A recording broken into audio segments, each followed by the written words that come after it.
into my druid to try and upgrade all of his gear. So that's really helped. I think I'm only a week or two away from having all of his gear for all of his sets upgraded. And then Wednesdays has been the working as intended raid night that I've kept. We used to do 3 nights a week, and then we really lightened the load and gave people a bit of a break before the whole Legion stuff started happening. So we've been doing moose runs for people who inside the CTR guild who want moose. So this week we got 3 more people their moose, and I was very happy about that during our clear last night when we did that. And I guess, yeah, like I talked about, the burnout was sort of something I was feeling for the past couple of months. Although this past week, in the last 4 or 5 days, I think I've started to get over it a bit, because I definitely found myself logging in and doing I have 6 or 7 level 100s and doing all of the garrisons, and then starting to go back to my main and doing achievements and getting sort of that bug to finish leveling more characters up to 100. And so I feel like a bit of that's coming back, which is really, really nice. And I don't know if that's due to having Legion alpha access and sort of screwing around a bit with that, and that gets me excited again about some of the classes and the things they're doing with them, or what the motivation is there. But I'm glad it's coming back. I love WoW. I find Christmas is a time for WoW for me, because I'm used to having that 2 week break at least, where I'm able to really sit down and focus on playing the game. And Robin gets her time off too, so I'm able to play the game with her because she plays a boomkin, and we can do stuff together and do dungeons together, and it's a lot of fun. So, but anyway, enough about me. How about you, Cuddles? How are you doing inside Blizzard universe right now? Well, I've been doing my normal rating with Bacon and Kegs and Rubber Chicken Coalition. So Bacon and Kegs, my weekend team, we are 11 of 13 heroic. We're nipping on the heels of Rolling Thunder. The inestimable Mr. Chai T challenged us to a race to the moose. They are Right. at 12 of 13. They're going to be tackling Heroic Archie tomorrow. I don't know if they're doing a clear first or if they're going straight in, but yeah, they're gonna be pushing hard. So best of luck, Chai. Go get the moose. I would be more than happy to pay up on our bet. Just go get it, have fun, but be forewarned, my friend. Bacon and Kegs will get him this weekend. Rubber Chicken Coalition, great time. Got to do a little bit of raiding. Cleared Manny Archie in normal, then went and did some heroic fun. Outside of that, get my Hearthstone fix in. I'm getting into Hearthstone. That I got the email this week about the sale, Yeah. and ouch, That ripped my sale. wallet. Oh, that sale is a really good deal. I gotta say, the thing that people need to, I I play a lot of Hearthstone. I'm a big fan of Hearthstone. Big fan of all the Blizzard titles.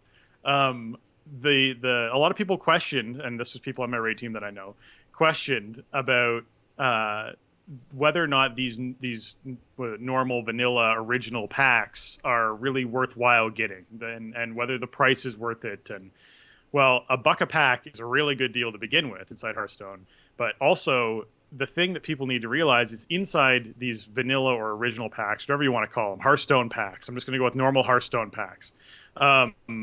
If inside these Hearthstone packs, there's more legendaries in that series of cards than there are in any other series of cards. I did not So know that. if you're looking to make your secret paladin deck or your freeze mage deck or whatever it is, and you're only a few cards shy, you're more likely to get 3 or 4 legendaries from these 50 packs, or 2 or 3 legendaries from these 50 packs, than you are from any other of these sets. And dusting those legendaries or dusting those extra cards you get, you're going to get more dust from them, right? So you're able to then craft the cards you really want. So these packs are the packs you want to buy if you want to craft a particular deck, because you're more likely to get more dust out of it than you are to find that one legendary you need out of, Goblins versus Gnomes or one of the other expansion packs they put out. You're more likely to get more dust out of this and get that one card you want. See, and that's what I have to figure out. This is how new I am. I my Hearthstone game has been in the bathroom. That's kind of my little phrase for it. That's where it's been. It's my potty time game, for lack of a better term. And I brought it out of there. I'm starting to play it a little bit more seriously. I have never, I guess, DE'd a card. I have never dusted anything. I've never made anything. So I got to figure all that out. But All I already got permission from the wife to spend $100 on cards. So Awesome. 100 packs coming my way, so that's at least It's 100 rare cards. So, and I'm sure I'll get well the legendaries and stuff in there. Oh yeah. Oh yeah. The one thing that we found with Robin, because Robin plays a lot of Hearthstone too. She really enjoys the random aspects of it. So she's a big fan of cards like Ball of Spiders and whatnot, where you just get these huge random chance for things to happen. Swing the Bane of Doom, just swing the whole game around. But we found that gifting each other something, so like for Valentine's Day or for birthdays, whatever it is, just throwing in some card packs as part of the gift is actually a really cool way to sort of help that along in the were we really spending this much money on this game kind of feeling. Like that feeling is toned down a bit by the fact that we're sort of like, it's okay, it's part of a birthday gift, right? Like, it's fine. Oh yeah, well, it's a gift. I think the 50 packs deal that's happening right now will be just included we'll each get it, and will be part of our Christmas gifts to each other. Is we'll just each get the 50 packs, right? You can write it off; it's part of the gift. Yeah, there you go. It's a stocking stuffer. Yeah. Oh, outside of that, I of course Hero Sale that hit the wallet hard as well. Picked up a lot of heroes that I've never even played before, and a few skins. I'm really actually excited about the Thrall, like fire god, like the fire demon kind of Ragnaros Thrall skin. Yeah. Yeah. And outside of that, playing a whole lot of, it's not a Blizzard game, but playing a whole lot of Elite Dangerous, which is a like a space sandbox game. A whole lot of fun. You can do anything you want. All I want to do is go out in space and pew pew. So I've been doing that a whole lot, doing some bounty hunting missions, playing a lot with the guys from Peak of Serenity. So big shout out to them. Having a whole lot of fun. But that is going to bring us right into the Blizzard news. And now for news from all things Blizzard.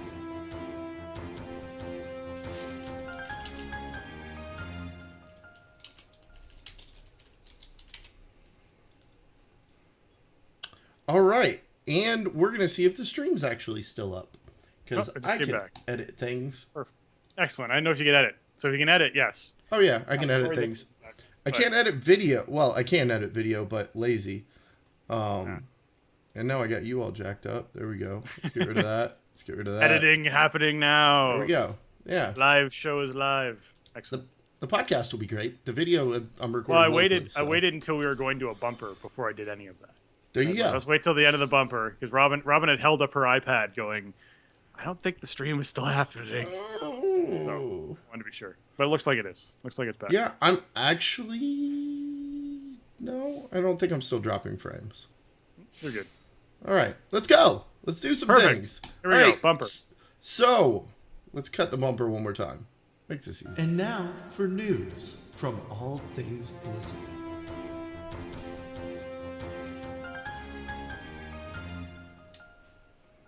All right, so the new Alpha Legion build is out, and it's been out now for about a week. Way too much in it for us to even touch on. This is not the show to dive deep into the 18 hours worth of material that we could cover probably on one class. But I know you're in Alpha. Is there anything that you've seen, any kind of one or two things that have really been exciting you that you're really enjoying about the Alpha right now? Oh, I think for me it's class changes, and that sword is a double edge. It cuts both ways, because as much as I'm really digging the class changes to a lot of the classes I don't play very much, like Shadow Priests, and like a lot of these specs are rogues or things I don't play as often, and I'm seeing that, and that there's a lot of fun stuff with that. I'm feeling a little bit disappointed, not quite, maybe just let down a tiny bit about the fact that Resto Druid, which is what I currently play, they just openly said in their blog, we kind of like where they are, we're not really going to change a lot. Now, Resto Druid isn't playable yet, so I'm excited for it to become playable on Legion and just see how some of the mana changes have affected the playstyle, or they've done some spell tweaking because they've gotten rid of major glyphs. They've rolled some of the major glyphs into some of the spells. So I'm looking forward to trying some of that out. But the spec I'm really excited about, which I haven't played a tank really regularly since Burning Crusade. It's been a long time. And And but Guardian spec for druids right now looks really cool. There's a lot of very neat changes. They're really viable in every situation. They're really focusing on, okay, these guys should just be like meat shields. They should have a lot of health and a lot of armor and a lot of damage reduction. And like I feel that bear that I really want to try out and play. So I'm looking forward to trying that out. And so that's what right now all you can play is Boomkin, which also has a lot of cool changes to it. But I wanna play the Guardian spec. I want to play the Resto spec and feel that out for next expansion for sure. Nice. That's what I haven't. I'll admit I haven't been in the Legion Alpha that much over the last week, mostly because a lot of the stuff that I'm interested in playing just isn't in there yet. I main a Brewmaster, and we don't have that added. So nope. A lot of the stuff, like I can go in and play around, but being so new to WoW, that's exactly what it would be. It would be literally me jumping in and pushing buttons. I know though, Brewmasters, we're all kind of super nervous right now. They're changing a lot of our things. They're taking our guard away. Yep. It's the Brewmaster forums have been there's been a lot of salt, to kind of put it mildly, as of late. And I think it's all really early, and we don't have numbers, and we don't know because nobody's played it. But exactly. Change is okay, guys. It's all right. It can be different and still be good. Monks have not been around that long that you can sit there and say, well, I've been playing my monk for 11 years, and you're changing the way it plays? Like, no. Come on, guys. You've had it since MOP. Relax. It'll be okay. They know what they're doing. And that's the thing, is really accepting that they totally know what they're doing, and they aren't going to release something or give you a spec for especially a tank role spec that is not a viable tank role spec. Yep. As much as they're adding demon hunters as a tanking class, I feel like every tank spec they're really trying to push to make as viable as possible. I think they were just looking at guard and how strong it is, and trying to find a way to make Brewmaster strong in a different way. Now, I haven't gone through the piles of salt that have been described on all these forums, but I certainly do feel like it's not something to get salty about now. Just like I'm not with Resto Druids. Wait, see what it's like, get the experience when it comes out, see what they're doing. They're very, very much listening to everything people say on Twitter and reading Reddit, and those changes will happen. They've done it before. They did it with flying inside, Warlords. There's a huge pile of salt about that, and suddenly it happened. Like, they listen to the player base. They want us to be happy, so they will definitely listen to us. Yep, and that's the thing. I mean, there's the salt that's out there. There's nothing to be salty about yet. They said they're going to change it, but they haven't changed anything, guys. It was funny. I logged in today. I don't always keep Discord up at work because work. But I'm the IT guy, so I can get away with it sometimes. Sure. And I logged into Discord from like 9 to 11, went to lunch, had a couple service calls, got back, popped open Discord. It was about 2 o'clock. So like 3 hours later, there was 243 messages in our monk Brewmaster. In the Peak of Serenity, it's actually entitled Salt Masters right now. Like that's where it's at. But it's it's gonna be okay. And even when we get it, like you said, they'll change things. I mean, what's out in Alpha right now is not what we're gonna play in Legion. No, it's just not. There's placeholders. There's abilities that aren't there. There's other. I think the big takeaway is everyone's having fun with Legion, and everyone that's in it is excited about it. I see salt about this and salt about that. Like, oh, they've ruined my spec. They're taking this away. But the overall consensus seems to be that Legion seems like it's going to be a lot of fun. There's a lot of cool stuff going on. So I'm pumped. I'm excited. Good. So Hearthstone, moving on. Hearthstone Tavern Brawl. Tavern Brawls. Have you been into the new one? I've been into this week's. Yep. Okay. I didn't fully because coming off of last week's and the weeks before, this week's feels very tame compared to the previous ones. Yeah, like nothing crazy's happening.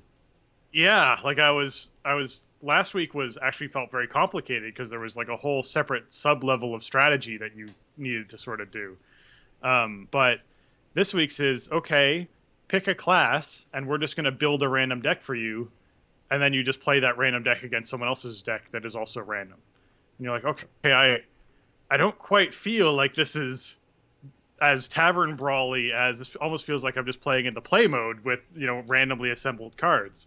Yeah. But I've played it. I played a couple. I played 3 games. I won 2 of them. I was playing Rogue because I was trying to get my dailies out of the way, and I have kind of a fun fatigue Rogue deck that I've been putting together right now, but I haven't really played a lot of that deck yet, so I figured I'd do it in Tavern Brawl. But yeah, and last week's it was hot and cold, man. There were people who really loved it and people who really didn't like it. I was one of the people who really didn't like it. I played like 6 or 7 games of it.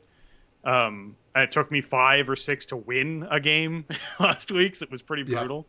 But it was just not my thing at all. I know Robin really likes Randomonium, which is you draw cards and they randomly cost different amounts in your hand, and your stuff on the board randomly changes its attack power and whatnot on the board. Oh, that's awesome! And it's hilarious how random it is.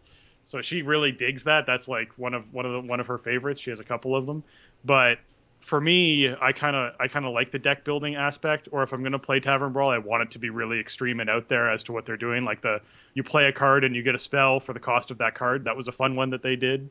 So you'd actually load your deck up that you built with like 10 cost cards. You're getting Pyro Blasts in your hand every time you played something or whatever it was. Like, it was kind of hilarious that some of those combinations they had going. So yeah, I'm into Tavern Brawl. How about yourself? You played this one yet? I've been in a couple matches, and I will admit, being as nub as I am with Hearthstone, I haven't been doing that great because I don't understand how some of the cards work together and how they should be played. But I'm getting through it. I think I'm at like 3 wins out of probably 10 games. But Nice. it was great because at lunch today I went to lunch for work, and I'm sitting there. I'm like, I'm not gonna leave until I win a match. So it's the one time that you actually like winning a match isn't a good thing. You want to lose a few. Can I extend that lunch, stretch it out? That's right. I often will play the actual ranked mode, and I'll just play till I lose. So, okay, I'm going to log into Hearthstone, and there's a bunch of other games I want to play and what I want to do. But I'll just play Hearthstone till I lose. And so sometimes that's like 10 or 11 games, and you get some sort of crazy streak going. You go from like rank 18 to rank 9 or something crazy in that period of time. And then other times it's like I won 2 games and then lost 1. And so that was it. And then you go and you play something else. And that way you don't... I find when I play Hearthstone for a really extended period of time, that's when I start to get a little bit agitated with how the game works or how some of the mechanics work. Yep. But if you just want to sit down and pop into it for a little bit, I think it's a great game for that. Right on. Right on. And now Overwatch. Overwatch has gone away. Yes. RIP Sad. beta access for all of those that had it. Now, for those that did have it, good news is they've said that it's going to come back in early to mid-January. I haven't heard an exact date as of yet. I don't know if there's one out there and I missed it. But they will be adding more folks to the beta once it comes back. And anyone that currently has access will get the beta when it reopens. So we're going to take a pause real quick, and I'm going to take the stream down and put it back up. Okay. Because I'm still dropping frames like nuts. No problem. Bleep.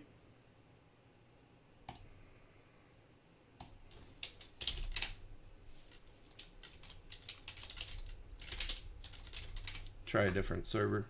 I've never had this issue on a live show.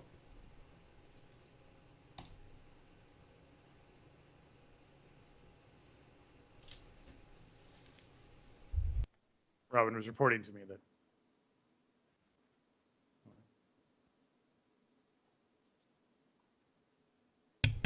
Give me 1 second. I'm going to see if the wife's trying to stream. Sure thing.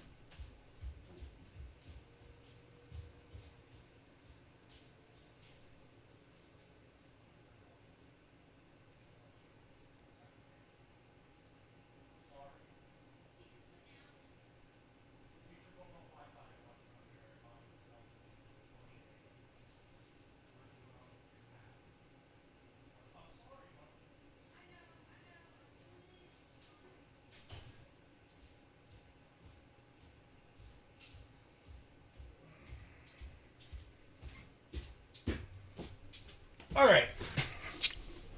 Ah, the joys of live podcasting. And we're back. All right, so let's try Ashburn, Virginia. Sounds good. And we are back. Hi, folks in the chat room. I am sorry about that. Hopefully everyone has it. Wow, more people have actually shown up. I should have stream issues more often. This is great. All right. Excellent. So, I had the Overwatch thing already said, but let's say it again. All right, so Overwatch. Overwatch has gone away. RIP beta access for those that had it. Good news is they have said that it is coming back early to mid-January. I have not seen a date out there as of yet, but it is coming back. They're going to be adding more folks to the beta when it does come back, and anyone that currently has access, don't be afraid. Once we come back from holiday break, it is going to reopen for you. So, good news, bad news, like, meh? How are you feeling about this? Because I know they took away your access now, shutting it down. So I'm meh. Yes, they did. I am meh at the moment in the sense that I have a lot of other things to play at the moment. So I'm very excited about that. I never finished Fallout 4, so I can go back to doing that. I really dig Darkest Dungeon. It's a great game, and there's been a lot of content dumped out for it recently, so I've been playing and streaming some of that. That's a lot of fun. Right now, WoW, like I said, I'm just catching the WoW bug again, so I'm sure I'll be logging in more for that and trying to get gold making going again and more dungeons and gearing up alts and leveling things. So I feel like that month and a half gap that they're putting in here is something that I can survive through without Overwatch. Although, like, I have to say, I have a lot of friends who were in during that beta weekend who didn't have the actual closed access, and I had closed access. So I had that like survivor's guilt of the weekend, right? Where you're like, okay, I have all these friends who really want to play, and I have it, and they don't. So, and some of them are like, stream it for me so I can get my fix. Just stream the game for me. So I'm like, okay, I'll stream the game, and we'll play some Overwatch, and you can tell me what to play. But I do feel like there's other games out there right now that those people have sort of latched onto that they're enjoying a lot. So I feel like everyone's kind of finding their fix to get them through the Overwatch downtime that's happening, and that's a good thing to hear. And I question why they're doing it, and I question why it's needed, and why this long of a break is needed, especially with the game coming out. It's still 4 months away or so. So I question the motives behind it and what we're going to see come back. Like what's the level of change that's going to come back after this month and a half. Well, now, I kind of have a theory about that. And okay. my first theory is that it's coming back as a Candy Crush style cell phone game. Okay. And I don't think that that'll actually happen. But Probably. Everyone get terrified and run screaming down the hallways, flailing your arms. If that doesn't happen, what if this is just them wanting to take a break? What if Overwatch just was not mature enough? I'm sure they send plenty of people home for the holidays. WoW is at a point, and I would assume that Heroes and Hearthstone and Diablo and StarCraft are all at a point where, while they require maintenance and they require people to look after them, and yes, something horrible could happen, they don't need babysitting. They're all mature things. Could it just be that Overwatch maybe wasn't at a point where they were ready to have, Al from the second tier, server guy watching over it on Christmas Eve, and they just want to take a break? Well, I mean, it's a theory. It's entirely possible. I certainly feel like, unlike Hearthstone beta or alpha that was out, and same thing with Heroes of the Storm, they aren't making money off of this at the moment. So with those games, people were buying cards, buying heroes, buying things like that. So taking it down, there was actually a financial loss that happens when you took the game down, because people weren't enticed to do those things. They didn't have the hero rotation and the deals and the sales and the seeing someone playing a cool deck and you want to get that cool deck, so you're going to spend some more money on cards. That stuff wasn't happening. So with Overwatch, because they don't have their sprays or hats or whatever it is they're going to sell out for the game yet. So I definitely think that there probably is less of a motivation to keep the game up for that period of time. But a month and a half is a very long time to take something down for. Yeah. So I hear your hunch. I'm just not in the same boat as you on that Yeah. hunch. I feel like there's something else, major change happening Yeah, over this. I don't think that's the entire. They were like, hey guys, let's go on a bender over the holidays and take this thing down. They might have. It's totally possible. They are game developers. Like, weirder things have happened. I've seen what goes on at BlizzCon. Like, it might just be party time. But no, I know that there's a lot of kind of fear and uncertainty right now over what's going to happen. And I don't know that we're going to see... I think we're going to see a lot of changes. I don't know that we'll see a fundamental change in shift to the game. No, I'd be curious about whether new game modes are coming in, or we have a new hero or two coming in, or they're balancing some of the heroes that are in the game. It was interesting to see they released a list of heroes that were played in the most winning heroes. So when people did that beta weekend, they took a capture of the games played over that beta weekend and which heroes were on the winning teams the most often, and posted that list of people. And it was interesting because there was one of the picks in that list was Kjorborn, who's the put down a turret kind of guy, and it was the least picked and most poorly rated hero in actually a competition that happened. So there was an overseas competition that happened between several teams of people who put teams together. And of the heroes they picked, he was the least picked. He had his own category. There was like top tier, second tier, third tier, fourth tier kind of specific ones, and then him in his own tier.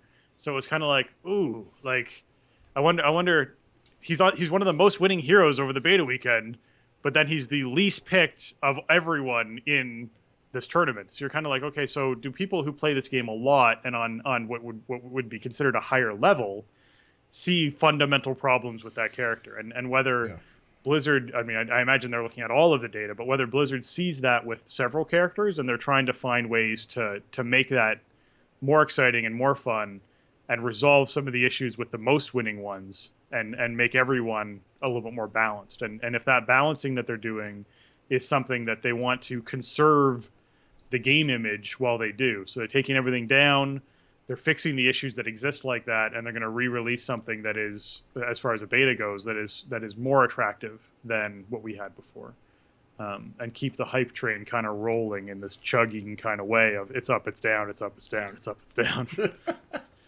Well, it definitely creates some anticipation because I mean, we're sitting here talking about it, and about every other podcast that I listen to, if they talk about Overwatch, this has been a big topic. Yeah. So that'll about wrap it up as far as news, and we've already kind of dove in to Overwatch, but let's go ahead and dive in to the meat and the potatoes of this episode. And now for the meat and potatoes.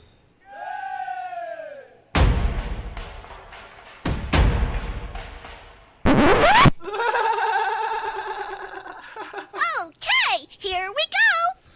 Now, this is normally kind of a WoW-focused podcast, and if y'all have not already gotten the hint that maybe we're going to be talking a little bit about Overwatch tonight, well, we're going to be talking about Overwatch. Since I have Spencer here, we're going to dive into kind of digging deep into Overwatch, his thoughts, his feelings, and what's kind of the state of the game up to when it got taken down earlier today. Now, Spencer, among all the other things that you are, you're a pretty accomplished first-person shooter guy, right? Yeah, first-person shooters, I've always sort of mentioned as sort of like my bread and butter gaming. It's been my main choice since I was really young. I started playing Wolfenstein at my cousin's house, who had some really old school computer at the time, and sort of just immediately clicked into that and liked it. And I've always liked action-based movies, and it felt like you could be your own action hero in that sense. And so I competed after Wolfenstein. Obviously, I've just progressed to Doom and all this sort of Hexen and all these sort of shooters that came after that.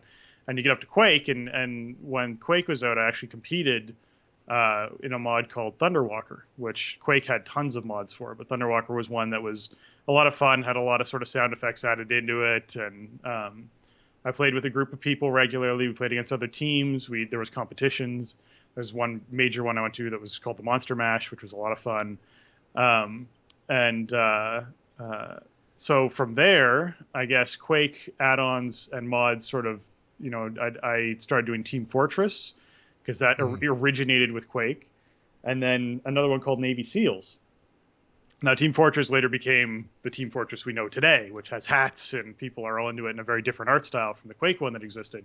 And Navy SEALs sort of merged and became Counter-Strike. So from Quake, these sort of two major industry games were born for Valve. And so they had bought, obviously from ID, they'd bought the property for these to be able to make these games. And Counter-Strike was very big for me. There was a local LAN in my hometown. It was a store called Digital Gamer, which had some great guys in it and some real father figures for me growing up who were, you get that 35 or 40-year-old gamer when you're in your teens and they're passing it on to you. They're teaching you what they love about games and the games they loved. And so that was really cool for me and definitely made an imprint on me. So Counter-Strike, when it first started there, I mean, I did StarCraft there. I did all sorts of different gaming there. When it first started at Digital Gamer, he would, Malcolm, the guy who ran the place, would regularly do these weekly competitions where he'd fill the place. There were 16 machines in the place. You'd have an 8-on-8 team match.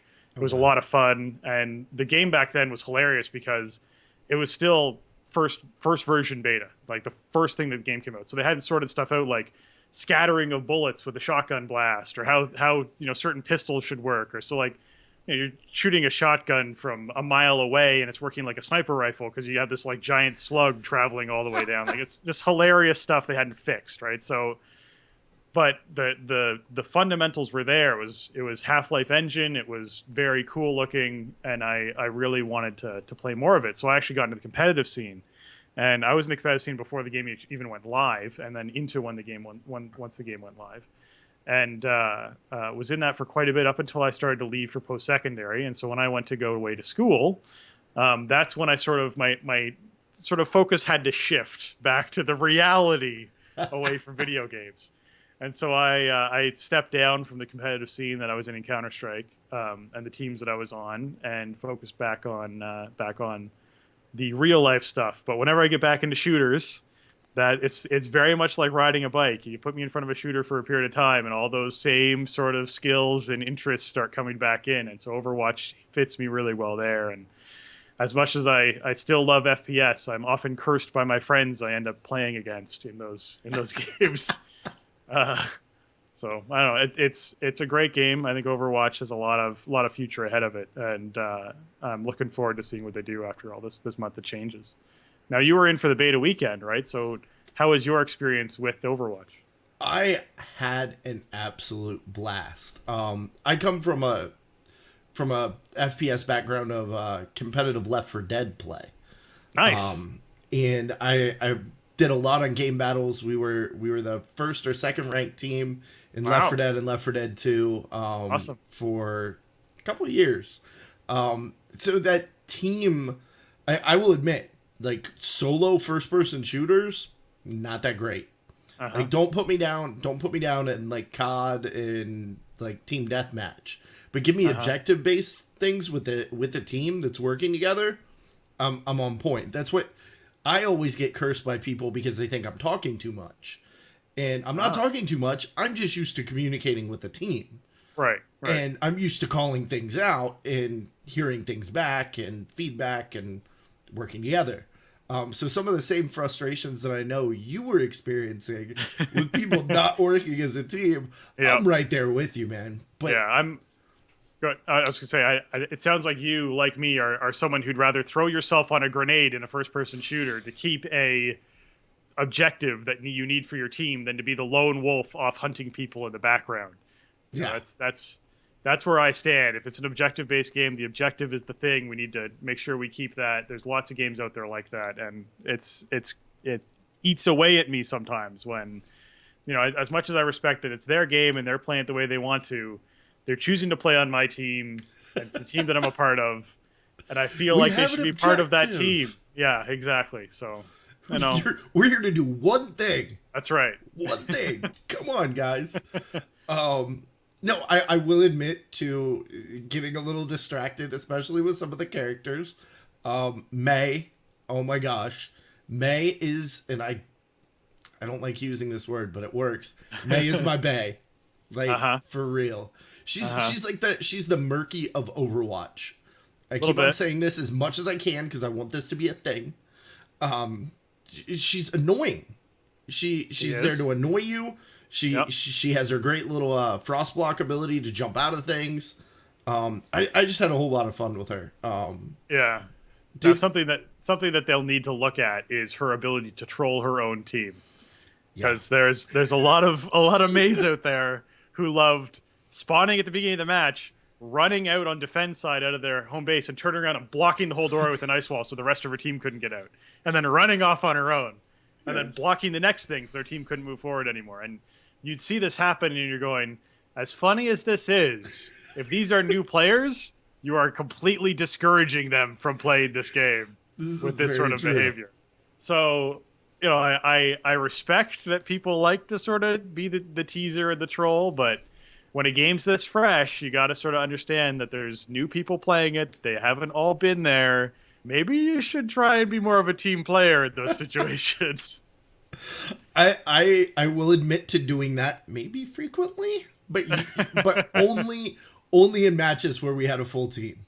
Like when we had a full team and it was trolling your friends. Oh yeah, when I could take a block like Zug or Kalani into a corner. Oh yeah, right. Oh yeah, I can't do that in any other game. It's a lot of fun. It's true.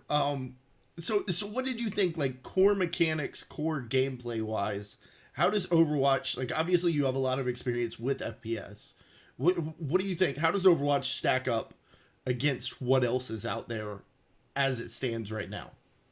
There's a few games out, and Paladins is the word that's floating around the most. While Overwatch is currently on its little hiatus that it's taking, and like Paladins is a mix between Overwatch and a game called Smite, which is a sort of tower defense style game, but it's more of a MOBA. It's like a MOBA, third person MOBA, where you get certain abilities on character classes. So it's kind of interesting in its own right. But I would say Paladins is potential competition for them. It's got a great art style. It needs to be cleaned up a lot. It's still an alpha, but they definitely have some interesting things going for them. I mean, Team Fortress is the big, heavy, hanging over Overwatch kind of style game because it's so well established right now. Now, Overwatch has one major thing going for it, and that's a Blizzard game. Blizzard has its own fan base. They cross-promote everything through all of their games. They have, you know, just massive amounts of advertising and connection for that. So they're able to promote their game a lot, and they just naturally seem to find really good teams of people to put together to work on these games. So it's a very pretty game. It's got a great art style of its own. So Overwatch, I think, has a standing chance there. The other thing it has going for it versus a game like Team Fortress is Team Fortress has all of its roles. So it has the sniper, and it has the medic, and it has all these different roles for it. But Overwatch chose to take it a little bit farther, and they go, okay, we're not just going to have a sniper. We're going to have 4 snipers. We're not just going to have 1 medic. We're going to have 4 medics. We're not just going to have 1 tank. We're going to have 4 tanks. And so you end up in this situation where it's like, okay, so now we don't just have Team X versus Team Y with this comp versus that comp. You have Team X with 2 tanks and 3 healers that are very different and more dynamic, where one's almost, if we'll go back to WoW references, one's almost a discipline priest, and another one creates a teleporter to help people go forward, and another one, you know, is able to resurrect their teammates, and like all these very different kind of supports. And then the same thing with their tanks.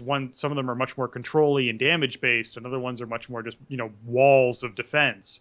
And so you're able to see that impact affect the other team and what choices they make to try and counter the choices that are happening. So you have this back and forth countering happening with Overwatch, where people are switching frequently to try and counter the other team as to which heroes they're playing. And that to me is a dynamic that doesn't exist with other first-person shooters like this in the genre right now. So they have that going for them in a really strong way. So that's exciting, for sure. Did you like that aspect of it? I definitely did. I enjoyed the ability to... or the option, although it wasn't always executed correctly, to be able to act like you can counter. They play this, you roll this out. They play 6 maids, you QQ and you leave. The correct counter to that is you play 6 maze. That is the correct counter to 6 maze. That's true. That is something, since you touched on it, I really wanted to mention. something that drives me nuts about Overwatch right now is the ability to pick multiples of the same hero. So as Cuddles mentioned, you can pick more than the same on a team. You can pick 2 of something. So you'll see 6 Winstons, or 6 Mays, or 6 Fjordborns, which is also a nightmare if they are on defense. Because you can't kill all of the turrets, because they all build turrets, and they all repair each other's turrets, and they all, like, it's absolutely insane. So to be able to take that aspect out of the game would make me really happy. If I go, okay, you know what? You gave us 4 tanks. We can switch as frequently as you want. And so there's a lot of option there. But I don't think we should need to pick 2 of the same, or 3 of the same, or 6 of the same on a team. I don't think that's something the game needs. I think there's enough options and viability there. You don't need to have that whole other big wheel of selection that can happen. Well, we even saw that in the ESL, the tournament that actually went on. There was several matches where there was, I think the final match was, or one of the final matches was a couple of Mercies in a match. I saw a couple of who's Let's Drop the Beat, Lucio's, yeah, definitely up there. I saw, geez, there was divas everywhere. In one of those matches. Like it was just like, divas doing things. We don't know what. She's everywhere. Yeah. I don't know that I'd like to see that entirely go away. Maybe have it go away for ranked play, and maybe even if they could let us do that in maybe a tavern brawl mode. I don't know what they would call it, but give you the ability to play a mode, like a chaos mode, like they have in Rocket League. In Rocket League. I was going to say, there's a game out right now called Rocket League, and it has a mode in itself that is just, you can screw with the physics, and you can screw with the size of things, and how long a burst lasts, and how fast it is, and everything. And it is just a chaos mode. And I feel like doing custom matches or having a chaos mode where you could do that, I think would be great, and people would have a really fun time with it, and you wouldn't take all the fun out of the game for people who want to do that. But I do feel like in a competitive scene, there's going to be a day that comes where in a really high-end match, you get the 6 May or the 6 whatever it is happening, and you're kind of like, okay, this is silly. Why is this happening? Why are people doing this, right? What is the, they're at a certain point, the skill threshold to be able to do that just sinks when that happens. And I talk about this a lot about Hearthstone and about StarCraft, because I often watch a lot of StarCraft tournaments. I don't play competitive StarCraft anymore because I just don't play enough of it. StarCraft's a game where if you want to be competitive at it, that is the game you play. You don't play other games because that game is hard enough on its own that if you play something else, you just screw up your StarCraft skills. So I would be watching StarCraft, and you'd have commentators who were really, really excited for the amount of micro or the change this person did, or they're shifting this strategy, or the units they're building and how they're controlling them, and whether they're taking this expansion or not taking this expansion. It's all very much player-driven excitement that's happening. The commentators are commentating on player-driven stuff. And then I change over to a Hearthstone stream, and all of the excitement that's happening is centered on the cards they draw. Yep. It's not centered on I think he's making a really good play here. They'll say, I think he's making a good play, or I think this is really neat. But the big excitement happens of, I can't believe he drew that card. Oh my God, he drew that card. And you're like, that's the thing. There's no skill involved in drawing the card. There's nothing, and they're using cookie cutter decks with maybe 1 or 2 specialized cards being thrown in. So you're going, he's going to draw that card eventually. You're excited he drew it on this particular turn, but he didn't control him drawing it on this particular turn. He just happened, there's 13 cards left in his deck, and he had a percentage chance to draw that one, and you're excited he drew that one. So I find it's a very odd level of excitement. I get excited about skill-based stuff. When I'm watching people play Heroes of the Storm, and they're really executing stuff well as a team, and stuff's really coming together, and that to me is a cool, exciting kind of thing to watch. But I find when I'm watching Hearthstone and that stuff happens, I just kind of roll my eyes and throw my arms up in the air, because I'm going... You're excited for that? That was sure, sometimes you're going, I can't believe it happened, but I would be excited for the fact that he chose to, hang on to that knife juggler for 4 turns and he drew a Unleash the Hounds or something or whatever it was to make a combo thing happen. That would be exciting for me. Yeah. But the fact that he drew that particular card to me is kind of all right. Or that Ragnaros happened to go face. You're like, really? Like, it could hit 6 things and it went face. What are the odds? And you're like, well, you can actually figure the odds out because there's 6 things in his face, so it's 7-1. Like, but at the same time, I don't feel like that to me is a reason to get hyped over something. I get hyped about skill. I get hyped about player ability. Well, and that's definitely like to take it back to Overwatch. The 6 Mays was funny. Yeah, it was the first match. Yes. The second match, for about 5 minutes. It got frustrating. Yes. And then we left. Yep. And that's the thing, especially if this is going to become competitive and be taken seriously and be something that people spend a lot of time in, because like you said, Blizzard has its own environment. I can admit to when I went and started playing Elite Dangerous, I had to search and find Steam on my computer. I didn't know where I put it. I mean, I knew it was there, but I spend, and I'm not. I've only been around in Blizzard games for less than a year. Right. So they do a fantastic job of keeping you on that BattleNet launcher. They give you enough content, enough good content, and they keep you there. Yeah. I have an Xbox sitting next to me that has really become a giant overpriced paperweight. Except for it's not even holding down any paper right now. That's how good it's doing. Yeah, I'm a PC, supremacist, whatever you want to call it. I'm someone who's all about PC. Yeah. I as much as consoles to me fit racing games and sports games, which could still be played on the computer using a second control, like an actual controller for your computer, which I have. I have a Razer Sabertooth I really like. I use it for a particular game like Rocket League.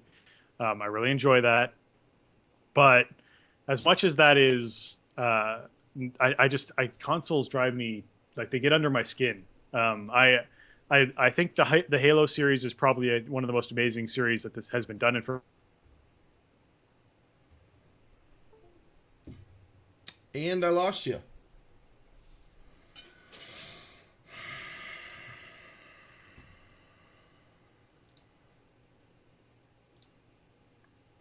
Did you lose me? And you're back. I'm back? And Shoot. Where'd you lose me? Stream back.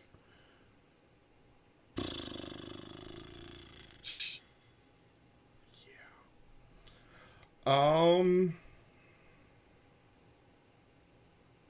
Like in the middle of PC Master Racing. Yeah, no, I'll jump back. Okay. I just want to wait till Skype clears. It's still doing something weird on your end. Just waiting for a sec. It's still crunchy for me. Wait, you're still crunchy. I'm just waiting for it. And we're going to take the stream down one more time. Sure. I'm sorry, man. I usually don't have internet issues. It's all good. I blame Navix. He's in Florida. Yeah. It's his fault. He's done something. Hey, your Skype's back. Good. Yay. All right, let's go back on Twitch. Sure. Third time's a charm. Good thing I love editing video. Well, the other thing is you're recording the audio, right? So yeah, safe, audio's fine. So, okay. Whoa, there we go. I have a 109-second ping to Miami. That's not good. No. Like you went back to crunchy again for a second. So I'd say you have very little bandwidth at the moment. Yeah, we're going to check that. Because there's nothing running on my computer. Nothing else going on in the house.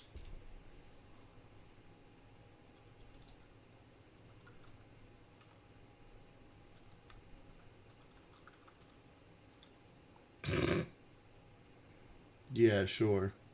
I have 150 download right now, right? And 10 up. 10 up is good, but That's what. There's no like Netflix happening or something. That's always the culprit. No, Netflix is off. Your Xbox isn't downloading an update or something. Well, there's no other device on in this house. Steam isn't updating the game in the background. No.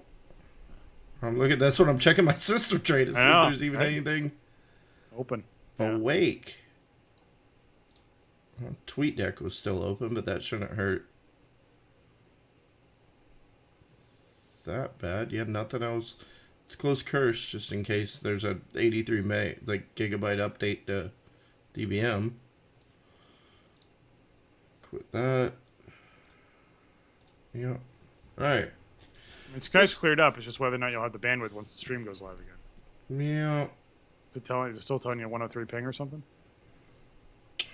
Yeah, it is.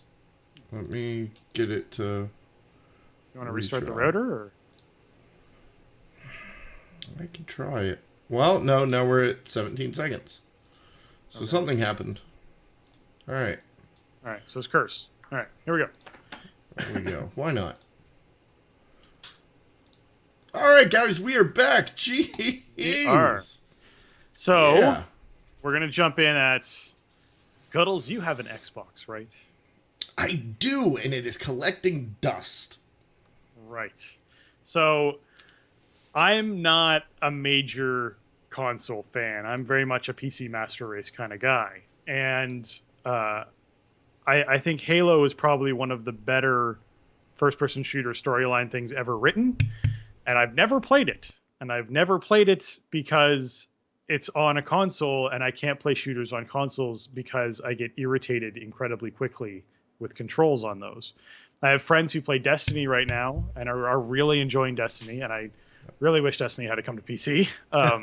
But they are expressing that it's getting a bit better. People are starting to figure out how to make console shooters kind of work a little better. But at the same time, it'll never be there for someone like myself who's so twitchy with Counter-Strike and whatnot playing on PC. So I understand why people buy consoles, because they like to play particular games like Halo that only exist in one place, and so they need to do the console to play those games. I just regret that is a decision that is being made at the current moment. A game coming out very, very shortly that I'm looking forward to is Hitman. It's the new Hitman game coming out, which I love. I'm very patient and planning sort of based guy, so I do the full super stealth craziness, super hard difficulty Hitman stuff. And I saw someone complain the other day that it was coming out on PC and PS4 but not Xbox. Why not Xbox? Why can't it come out on Xbox? And I was just like, just get a PC. Like, it plays everything. So it's coming out on PC and PS4. Like, just invest one time in a good computer. It'll cost you just a little bit more than a console, and you can get a computer that plays games really well. Oh, no lie. No, that's a lie. That's I have definitely spent more on my PC than I have on probably the last 3 console generations. I would say when a new console comes out, for example, selling points for Xbox the past time it came out was like around the $600 mark. Yep. So if you add $200 or $300 more on top of that, you can have a current PC that is playing a video card that's maybe 2 years old that will play all of the games that are currently out. It'll play all of them. It won't play them all at max settings, but neither does a console. Yeah, that's true. When you play Bloodborne on a console and then you turn around and play it on a PC, you can play a much higher Dark Souls is another example. You play a much higher resolution, high res pack, better frame rate, everything piled onto that. Same thing with Battlefield. Battlefield's another great game. You could play the Battlefield games, Battlefield 4, whatever it was, on a console, or you could play it on a PC, and you could crank the settings way past where the console could go on a PC.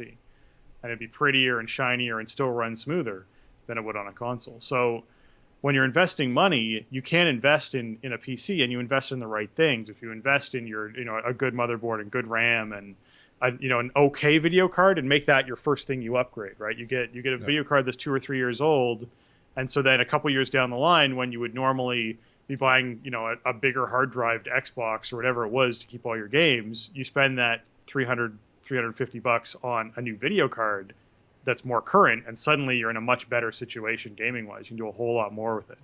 So I feel like I as much as I uh, as much as I crap on consoles, I understand why people play them, but at the same time, don't complain about a game that's coming out on PC. No, very 'Cause true. You should have one. And that's it. Well, and the same thing. If you really want to play Halo, don't only have a PS4. Like, go buy an Xbox.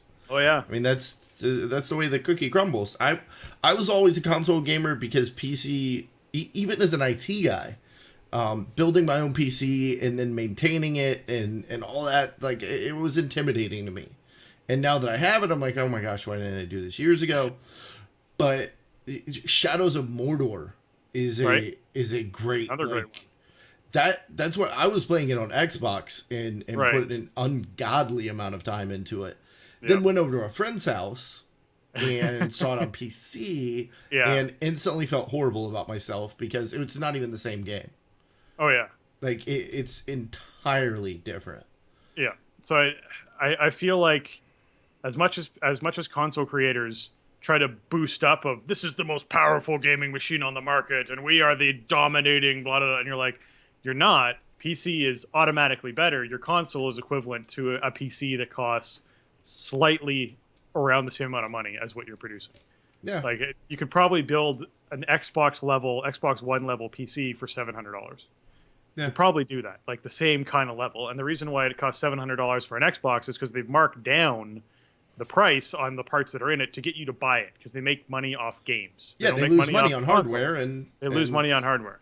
Yep, and so Oh. you games, and that's the other thing is as a console gamer, I've been hardwired for years to pay $60 for a Oh game. yeah. Then Welcome I found to Steam. or Green Man Gaming or GOG or all these websites or that Humble exist. Bundle. Or Humble Bundle is Oh another my great one. gosh!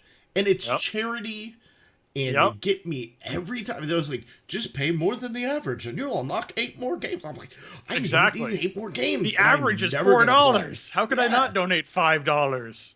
It's Yeah. for water in another country somewhere. They seem to need Exactly. water there. Yep. Yeah, no. My Steam backlog is ridiculous. Everyone who plays video games on computers regularly, their Steam backlog is silly. I actually will take I will have days where I just decide I'm going to play this game as much as I can to try and beat it so it can be off my list of games. All the games I haven't played I put on my favorites list on Steam and I just chalk them off the list as I play through them. Oh, And that's that way awesome. I'm able to address the games that I've played. There's very few that I haven't played all the way through and finished when I started playing them, and that those few were okay. This game's actually kind of bad, and I got it through a bundle or through something like that, and it just didn't fit for me or didn't work for me, kind of thing. But yeah, I mean, you hit Black Friday sales, Cyber Monday sales, Boxing Day sales, the summer sales, the Halloween sales, like all the sales that happen for these gaming sites, like 70% reduced, 80% reduced, like everything, just the entire collection of these games at 50% off. And Yep. you never see that kind of stuff with actual physical hard copy consoles. You don't see that. Or So- with the digital content on consoles. They're not I- doing it. And Okay, that is so frustrating. That's as a console like try hard, I guess, Yeah. for lack of a better term. It's always been a gigantic frustration to me. And actually one of the things that finally kind of drove me away, which has totally driven me away. I have a lot of friends that play Xbox One. It's gathering dust. I don't play it anymore. I'm not even going to try to defend it. But the fact that a digital game on Xbox, say Madden 16, I guess, Madden 16 comes out tomorrow. right. And it doesn't, for any Madden fans. Please don't yell at me. Okay. I know nothing about Madden. Sure. Go FIFA. But if it came out tomorrow, it would be $60. It'd be $59.99 for the regular edition. Yep. You know how much the digital copy would be? $59.99. Yeah. I don't get that. I'm saving you the money on packaging. I'm Yep. saving you the money on the inserts. You don't have to get the disc. You don't have to do... And half of those discs now aren't coming with the... Like, you have to download stuff anyway. Yeah. So- There's a lot of that. I mean, Day one patches, all that stuff. Star Wars Battlefront. Battlefront. The Yep. PC edition. It's an empty box. with a download code in it. Yeah. That's all, and you get the collector's items with it, but you get a download code. No disc, no nothing. And Yeah.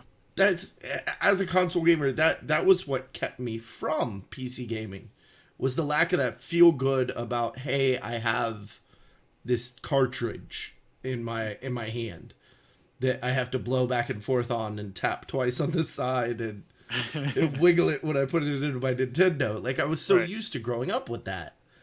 Right. It's weird having this gigantic library of digital games, but good lord, I don't think I've spent near as much on the, I don't know, probably 250 Steam games that I have on the 40 Xbox games that I have behind Oh me. yeah, for sure, definitely. I would guarantee you probably spent less money Huh. between those two options. I just Yeah, it's- heck, I just picked up the Doom. They have like a Doom package for $4.99 Yep. for like 5 games that I'm probably never gonna play. Well, but you got them now. I have them. I've started during sales replacing my physical copies with the digital copies.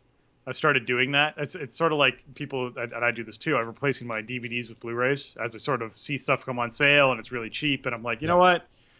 You know, I own the whole Alien anthology. I own that whole thing. I own it on Blu-ray. I'll buy it on Blu-ray. I'll replace the DVDs. I'll give the DVDs to a friend. Here you go. You don't have these. You can have these now. I don't need them anymore. You know, and I'm doing that almost with games now too, where you almost feel like you're, you know, in some of my really, really old games that had like a CD key and that was it, right? Like that was the install and that was the level of it.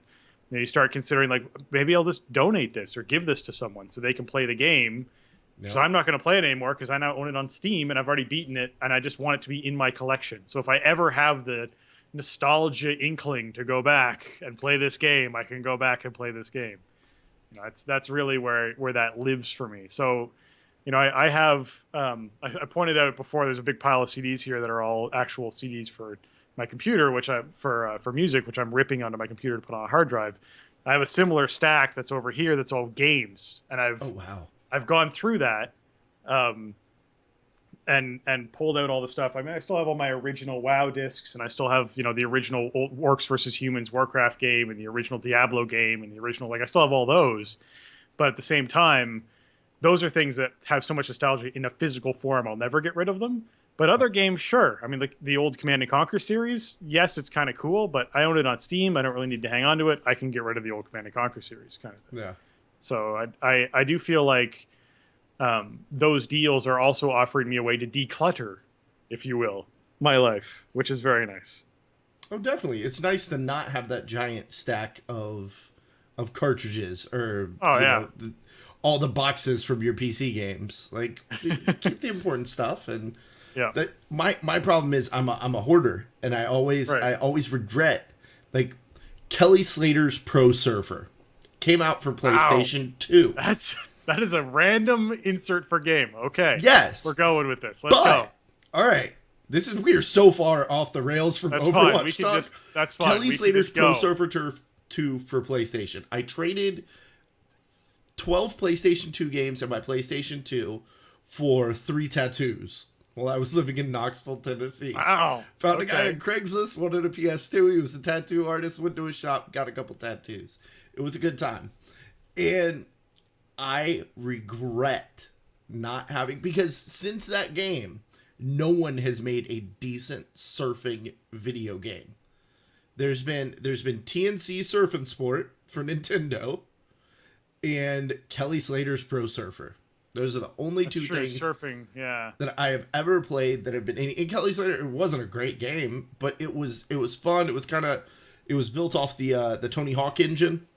Yeah. And it was the same sort of thing, like X, Y, B, up, down. Well, you're not a console guy, but I get what you mean. it was I the have a Tony controller. Hawk skills, and so it was great, and it was all the surf. It was all that. Yeah, I don't know where mine is, but it was all the same skills, and I miss that game, and that's something like with Steam, I'm not gonna have that.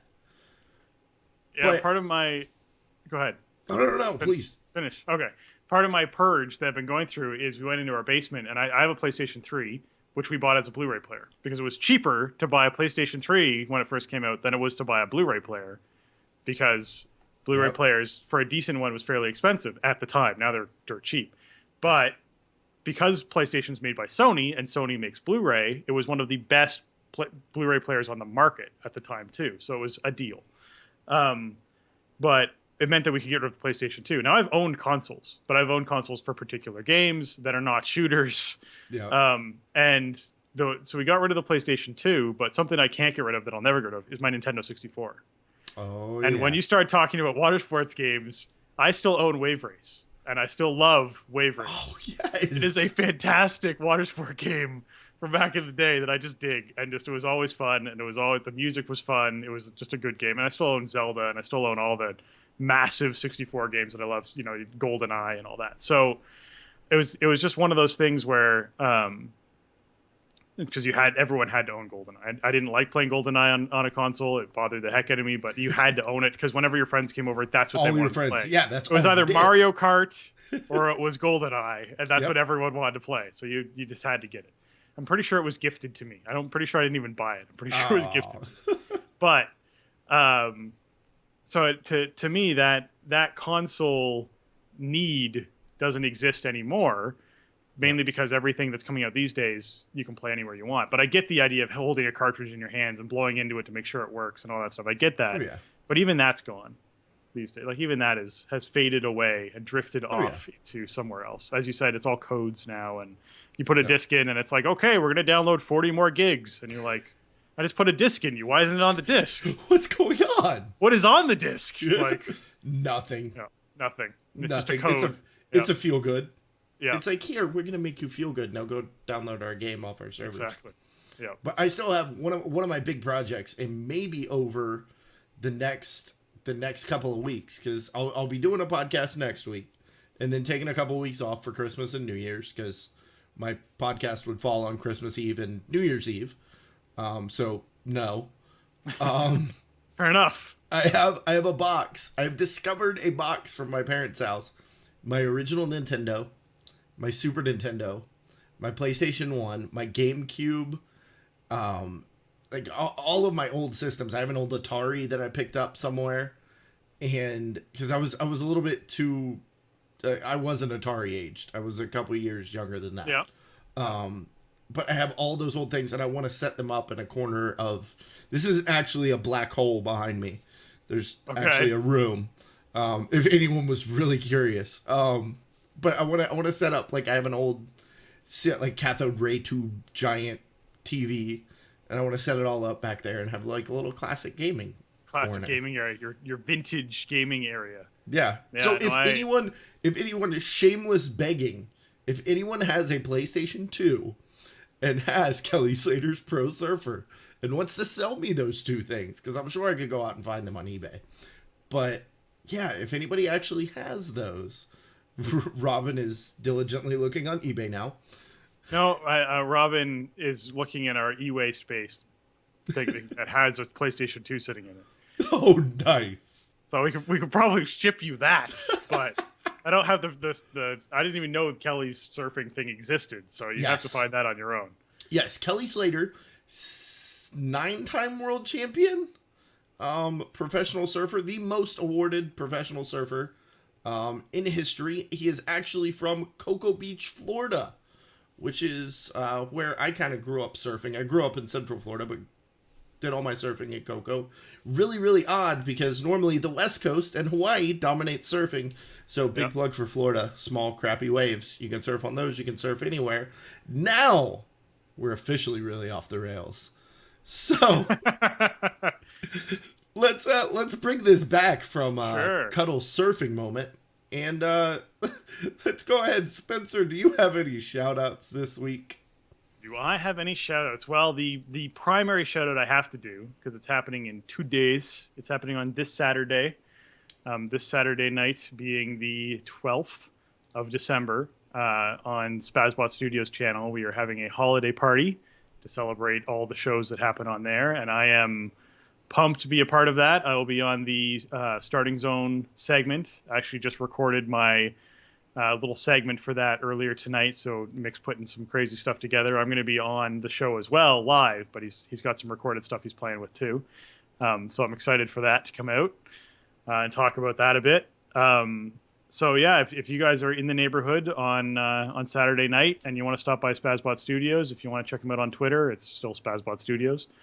Feel free to engage and stop by. There's tons of prizes. They're giving away like gunner glasses and mechanical keyboards and like some sort of like crazy 9-item gift bag from Jinx that has tons of stuff in it. And so like it's worthwhile swinging by. Some of this stuff is happening online, so if you can't make it and you're on the Twitter page and whatnot, you can still participate in the giveaways. It's cool. It's going to be very cool. So jump in on that if you can. Yep, and check those guys out. Twitch.tv /Spazbot Studios or at Spazbot Studios on Twitter. A wonderful little banner somewhere down there. I will also, it's so hard to do. Like, I have so much respect for weathermen. Now that, like, I guess I could never get it. Like, Spencer's over here. Oh, no. No. Yeah, there you go. Yeah. Anyway, December 12th, 7:30 p.m. Pacific Standard Time. I will also be a part of the Starting Zone segment. I'm going to record my little sound clip after the show. It was funny. Mick had like sent us all a little message. He's like, "Can you record something? I'm having fun." Anytime that you hear that Mick is just having fun with something, like you have to get excited because it's gonna be pure gold. So I was like, "Do you want me to record this on my cell phone or do you want me to like go home?" Because I didn't know if he needed it right away. He's like, "Go home, please sit in front of a real mic." So shout outs for me this week. The Spazbot Studios holiday show. Guys, come out, have fun. It's going to be a blast. Bacon and Kegs, we're taking down Rolling Thunder this weekend. Chai Tea, best of luck. Said this at the top of the show. Hope you get Archie. Don't hope you get Archie. Sorry, not sorry. Cuddle Wife for all of her support. And big Your thank new you. chair. I know this thing. Oh, I it's keep pretty. on like, you know the love that is the DX. Like it's just so. I stand up and I feel less comfortable than I am like in this chair. That's it. That's the ticket right there. And of course, to Spencer for coming on the show, for being patient with my technical difficulties. And, How's more editing for you, sir? Well, and you know what I realized? I was going to save this for the post show, but I want everyone to appreciate it. I didn't actually kick the audio recording. Uh-oh. So I do have a local video recording, but I started at about a minute into the show because I realized I wasn't doing that. So I'm going to have to use the first part of the show, upload that, rip the sound off of that, then use my local recording, rip the sound out of that, put those two things together, and then take the local recording. It's Franken show. Yeah, it's going to be fun. It's going to happen. I actually have the day off work tomorrow. Excellent. So I like the air quotes. Well, I have a court appearance. Not mine. I'm a witness. I'm not in trouble. Cuddles is not running from the law. But I have a court appearance that should wrap up pretty early. I was planning on playing Paladins, but I'm going to be putting this show together for everybody. So guys, this brings it to the part of the show where I ask, I beg, I plead, I get down on my virtual knees and ask you to leave some all-important iTunes reviews.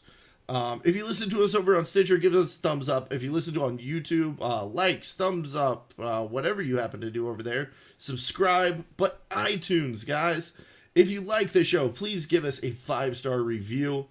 It is the Game Case Show. If you didn't like the show, if you absolutely hate us, think this is horrible, you know what? Go ahead and give us 2 stars. And remember, the show is called Beta Access, your all-access podcast to everything you need to know about beta fish.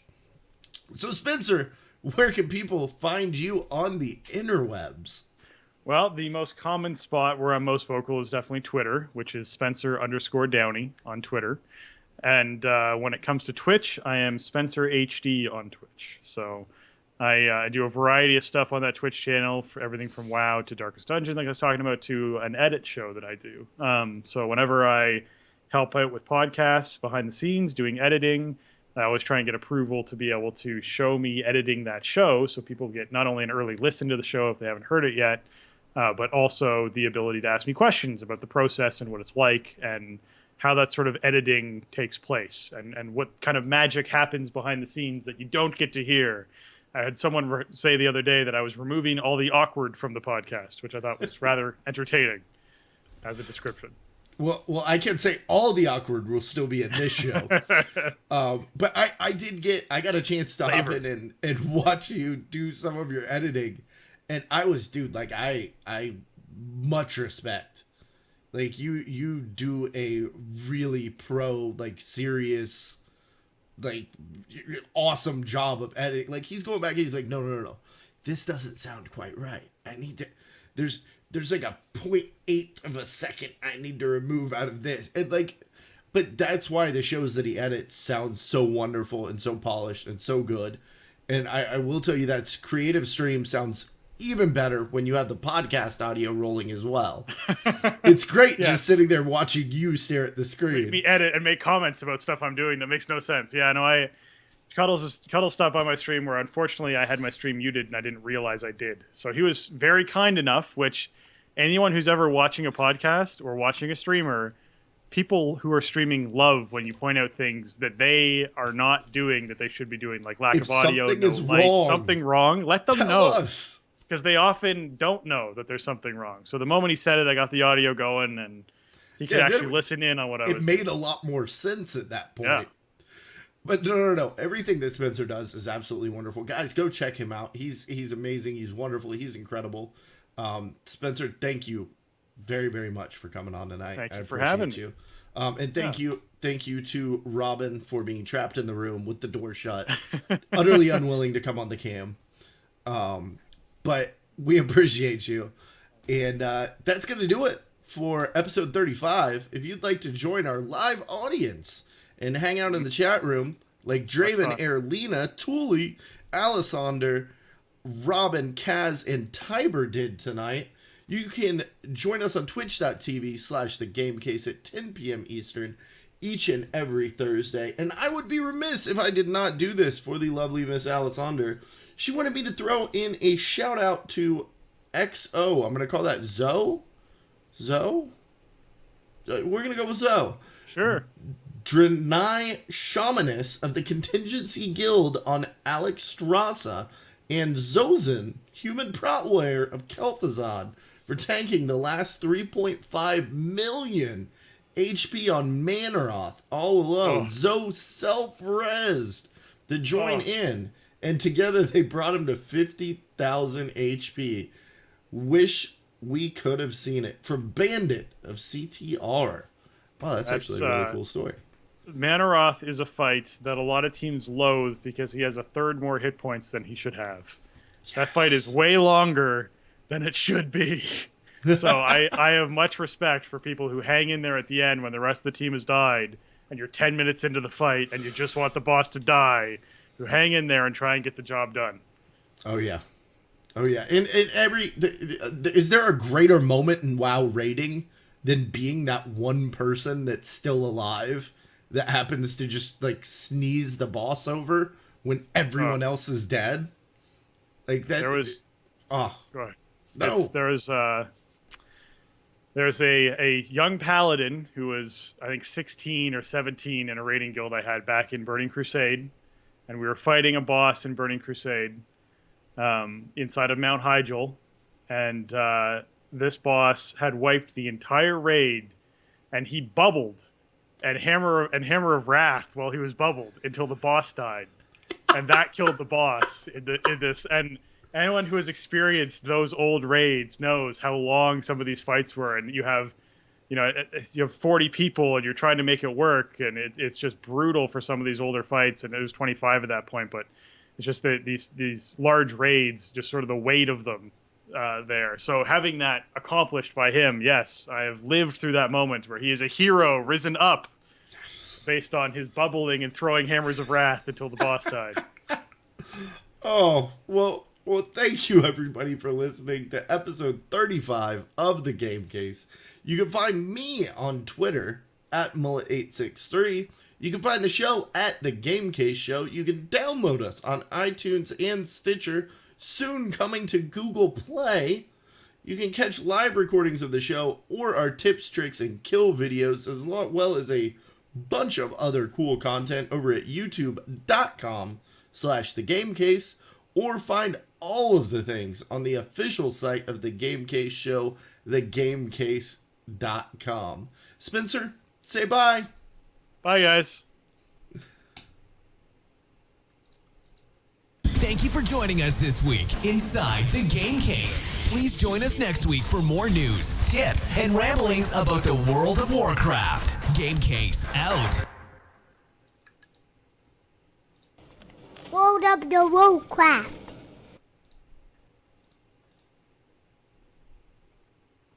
Oh, that's going to be fun to stream. We're still live on Twitch. Yeah, that's fine. We're done. Happy for some bonus time. I don't want to edit this. I asked you if you had the audio going at the top of it. You said yes. I opened it. I opened Audacity. I see. And I used that, and I always, when I first started doing the show, I had a local record, I had Pamela running, and I'd run Audacity. And then, of course, stream to Twitch. And then I never had problems. And then I got lazy. And then tonight happened. So luckily I do have enough that I can get it all together. It's just going to be a little cutting and splicing. One thing I got to figure out is actually pushing video together, but I'll figure it out. I'm sure there's YouTube tutorials. I have Premiere, so. Sure. You have Premiere, then you're fine. Yeah.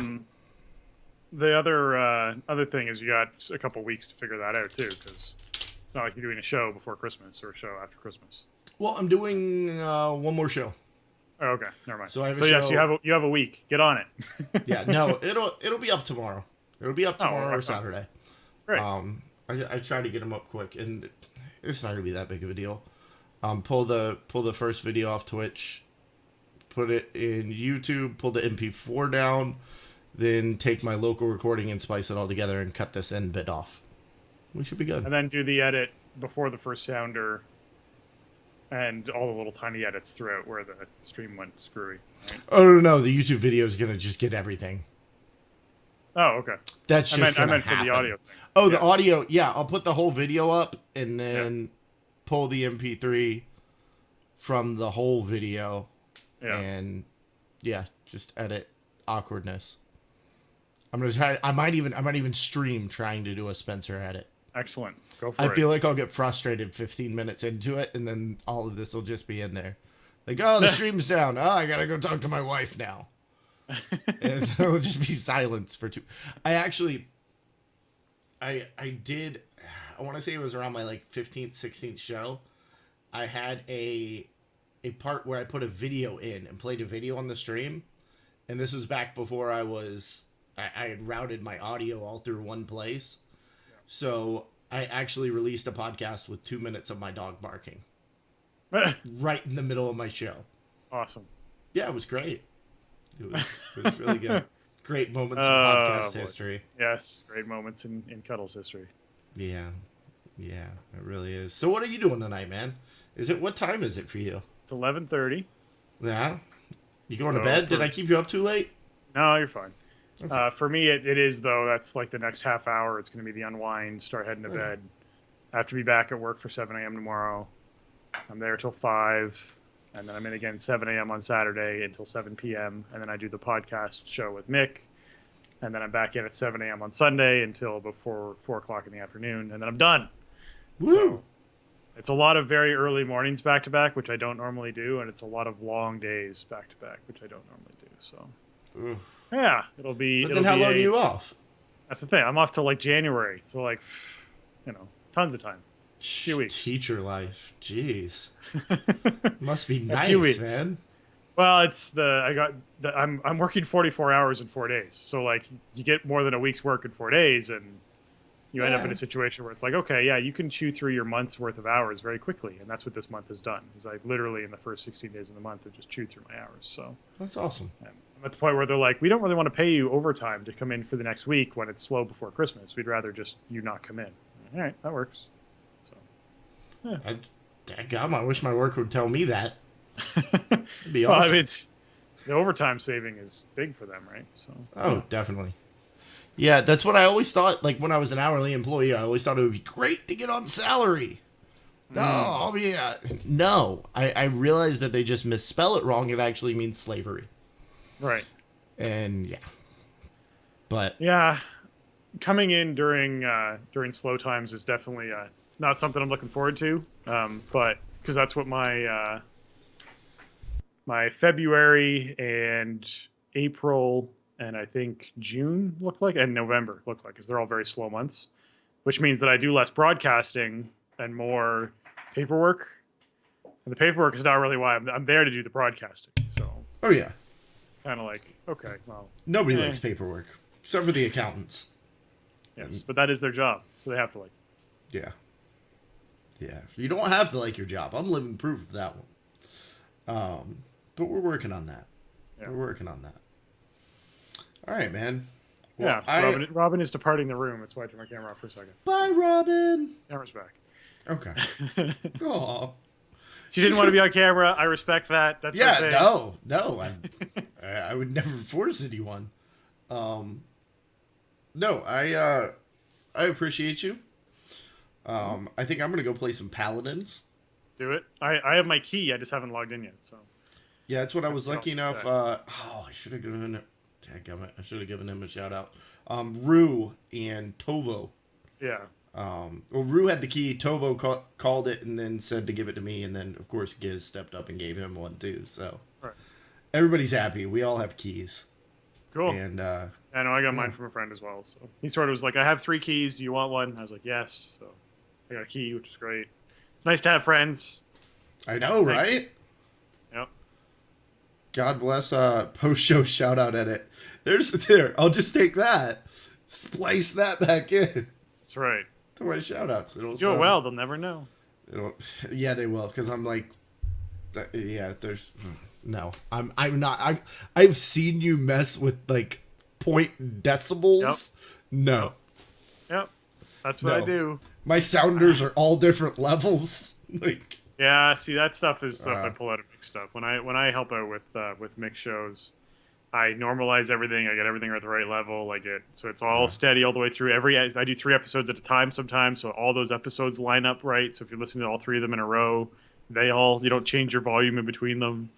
That kind of stuff. well, that's the one thing that I actually picked up from your stream that I hadn't really thought about, was actually pulling my bumpers out as individual files, which obviously Yeah. they are, Yeah. but actually pulling those out and normalizing them kind of Bringing with them my down level. my natural level. Like, obviously there's gonna be tweaking every time, but that's something I've done. Like, I just sat down one day and created them, Yeah. and they're also way too long, but again, lazy. One day I'll become a professional podcaster. Until then, I'm getting there. Yep. Well, Spencer, Got the I chair. appreciate Got the you. chair. I know, I got the chair now. I feel like Twitch fame is on its way, right? Exactly. Like, I'll get my sub button this week. That's right, because of the chair. Totally. I feel like I want to email Twitch just as a joke and be like, hey guys, I got my DX Racer now. Can I get my sub button? Yeah. I have a green screen and a DX Racer. Why am I not Twitch famous? That's right. What's Exactly. going on, guys? Yeah. I can put whatever I want back there. Mm-hmm. And I choose blackness. Well, you chose blackness now. You could have put anything, I suppose. You could have put the Overwatch symbol behind your head, but then it'd be like layers of Overwatch happening. Overwatch everywhere. Inception. That's right. All right, man. You have a wonderful night. I appreciate You have a you. good night. I'll see you around this weekend, I'm sure. I'm sure we'll chat. Right on. I'm going to drop the Twitch stream. All right. Bye, everybody. We should have done that before. That's fine. Bye. Yeah, well, I'm bad about that. Bye, everyone. Apparently next week you have to put fuchsia behind you.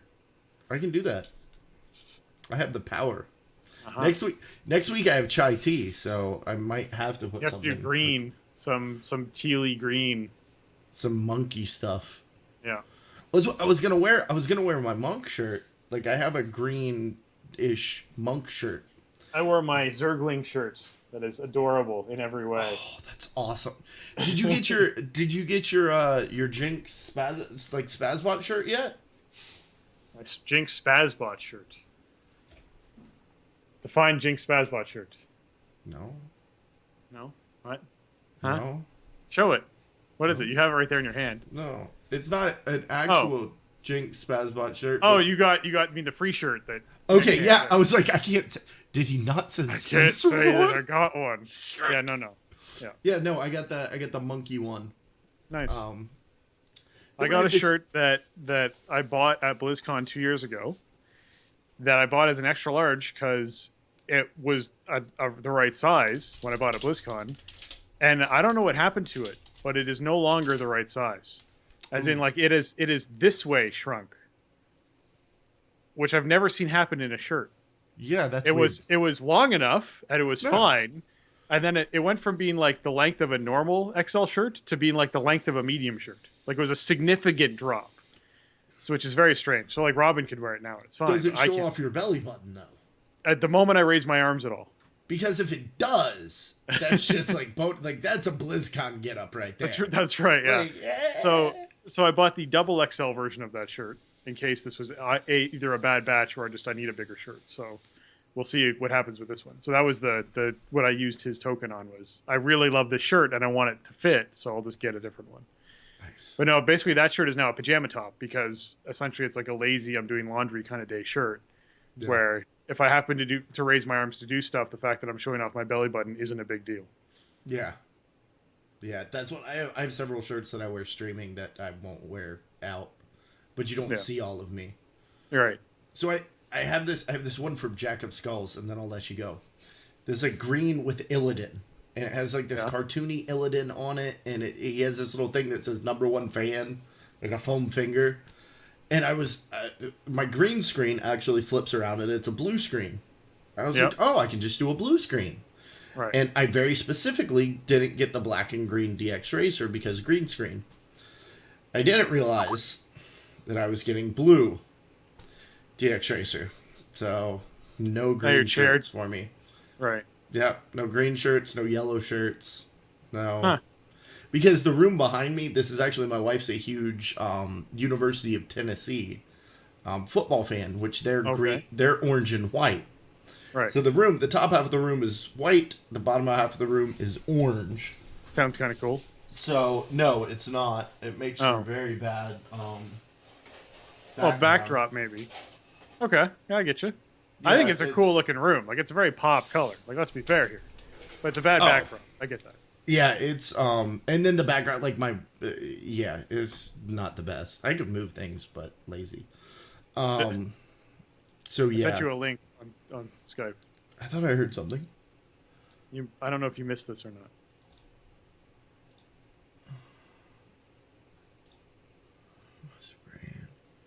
Collection. Oh. Why didn't I know about this? Yes.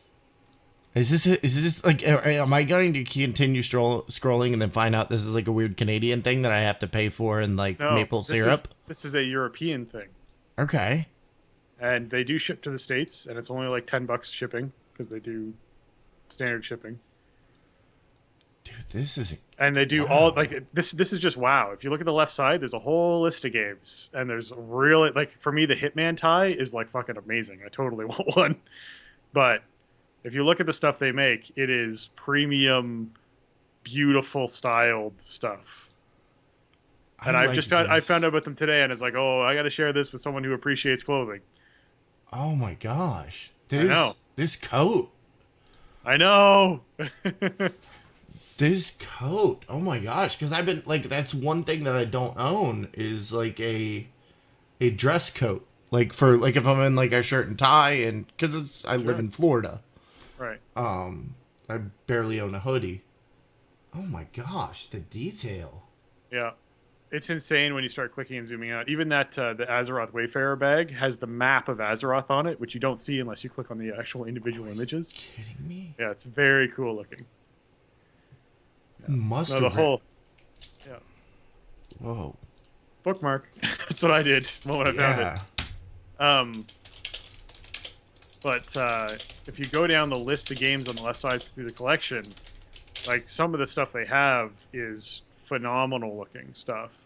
The StarCraft stuff is okay. I was a really big fan of the Hitman stuff.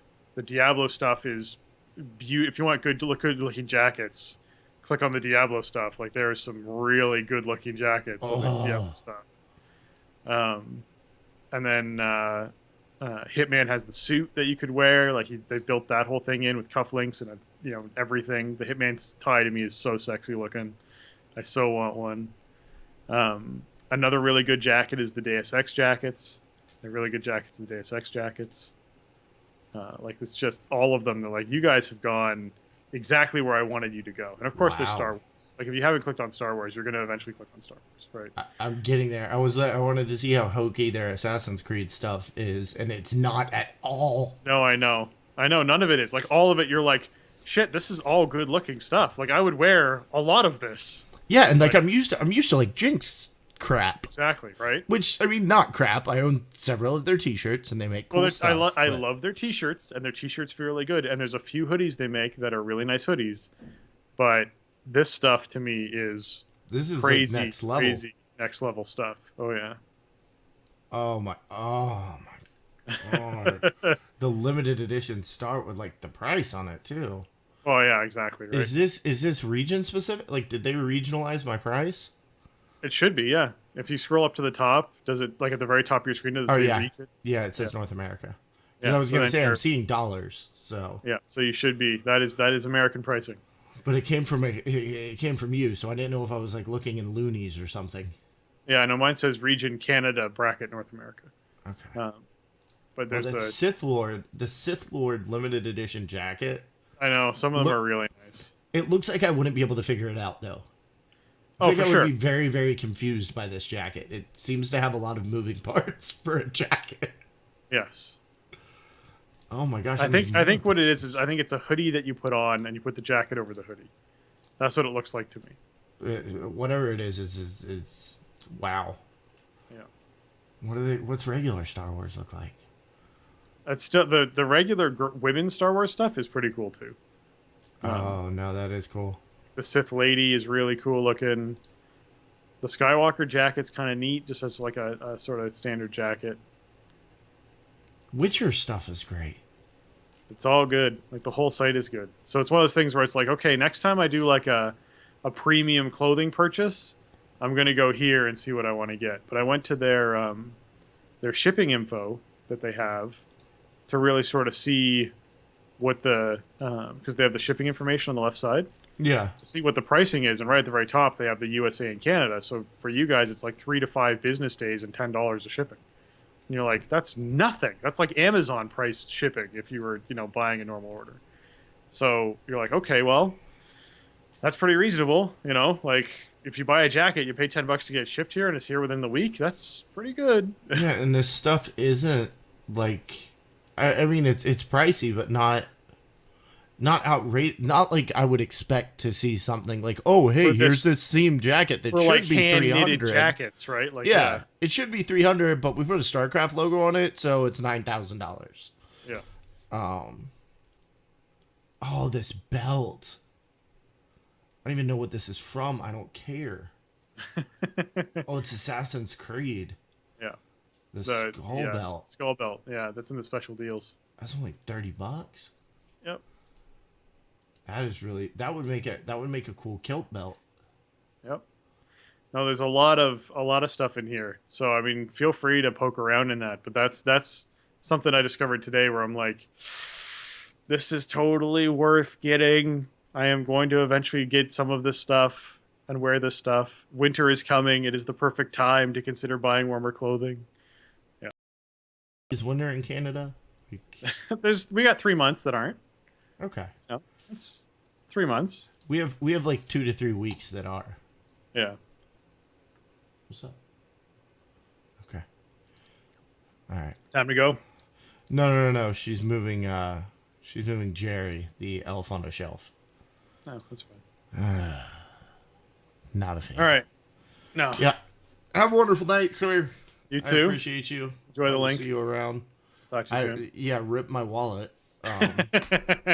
It's a risk. Leaking any of these things is a risk. Yeah, remember? Hey, honey, remember how you said I could spend $100 on Hearthstone cards? Well, That's I right. need to spend $400 on a Warcraft jacket. That's right. It's Oh gotta boy. happen. All right, man. You have a wonderful night. You too. All right, Talk to you soon. that's it. Bye.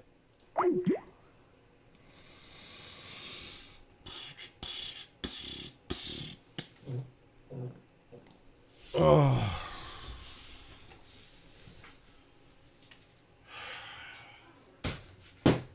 I got it.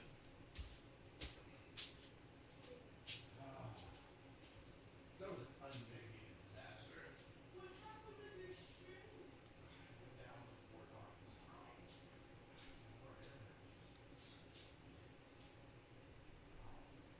First time I wanted to stream, and I feel unable to see the rest of our band, but